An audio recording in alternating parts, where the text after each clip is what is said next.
ilikuwa imenyesha usiku mzima. Asubuhi ile nilikuwa nimekaa chini ya mti mkubwa wa mvule, nikikamua maji yaliyokuwa yameingia ndani ya buti zangu za kijeshi. Kila sehemu ya pori lile ilikuwa na harufu nzito ya udongo ulilowana. Majani yalikuwa yanadondosha matone taratibu, na mbali kidogo nilisikia milio ya tumbili wakirukaruka juu ya matawi. Nilikuwa nimekesha karibu saa 2 tu.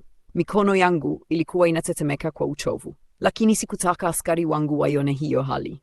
Mkuu, una uhakika tunaendelea leo? Aliuliza Juma, kijana mdogo kuliko wote kwenye kikosi chetu. Sauti yake ilikuwa ya chini, kama mtu anayehofia hata upepo unaweza kumsikia. Mtazama kwa sekunde kadhaa. Uso wake ulikuwa umejaa matope, midomo yake ilikuwa imekauka, macho yake yalikuwa mekundu kwa kukosa usingizi. Nikatikisa kichwa polepole. Tunatembea mpaka tufike mtoni, nilisema. Tusiposogea leo, kesho hatutakuwa na nguvu ya kusogea kabisa. Hakujibu, alimeza mate tu. Na hapo ndipo niligundua kitu ambacho baadaye kilinifanya nikose usingizi kwa miaka mingi. Juma alikuwa anaogopa kufa, na mimi nilikuwa najifanya jasiri, wakati ukweli ni kwamba nilikuwa naogopa kuliko yeye. Tulianza safari yetu majira ya saa 1 asubuhi. Tulikuwa watu 6